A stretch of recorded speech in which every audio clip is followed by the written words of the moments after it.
Just a touch of your love is enough to knock me off of my feet. Oh, just a touch of your love. Just a touch of your love. Hi everyone! It's me again, Cassie, and welcome back to my channel.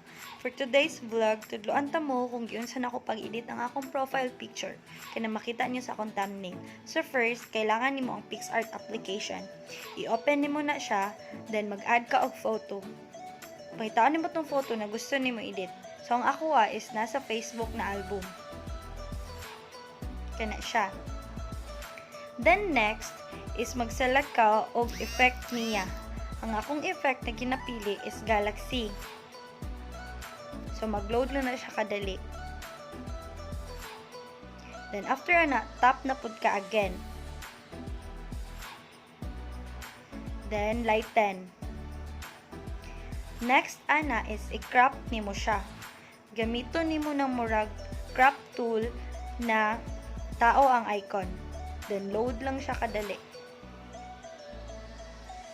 Gina-select na niya guys ang imuhang now, pero kulang pa siya. Napakailangan buhaton. Kailangan nimo siya i-shade. Kung pwede, mas lapas pa. Pero don't worry guys, kaya ra na to na i-fix unya. Basta magsunod lang mo ani na video, ma-achieve ninyo tong picture na ako ang gipakita. Then, pag once okay na, tap next and then save. After na, tap na pud nimo ng next na arrow, then save again, save, and then done. Next one, mag-add ka og background nimo. Mine is white. Ginapili dyan ako ang white guys, kaya naa dyan na siya purpose. Then, add photo. I-add mo tong recently nga imong i-edit. Butanin mo imong photo, pero make sure nga na space pagamay. Pangitaon nimo ang center sa frame. Okay, pag settle na ka, pwede na nimo i-tap na pod ang icon na add photo. But first, kailangan na to mo ato sa tong browser. Then, search for dripping paint black.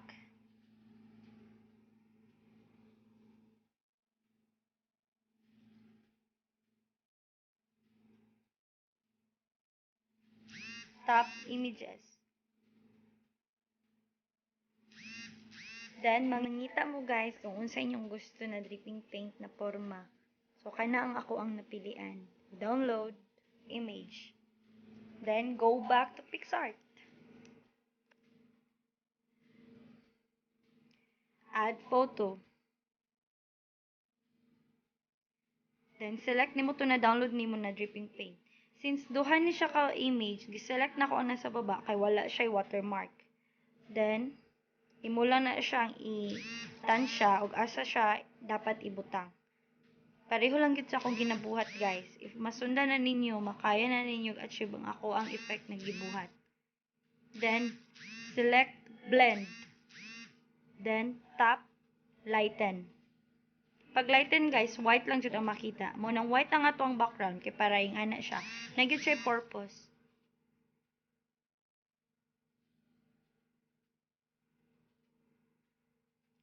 Inyuhan na siyang i-move guys kung asa inyuhang gusto.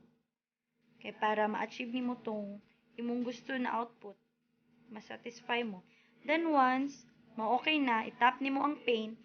Then select nimo ang color sa paint is white jud siya. Muna akong ginaingon guys na kailangan white ang atong background kay white ang atong i-paint. Ang purpose sa paint is para ma-retouch ang mga sobra-sobra. Pareho lang yun sa akong buhaton. Sunda lang yun ninyo. Kana siya guys, medyo edgy gyud ang akong picture. Kay diba square type man to siya. So kailangan ako i-round para mura jud siya og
So, thank you so much for watching.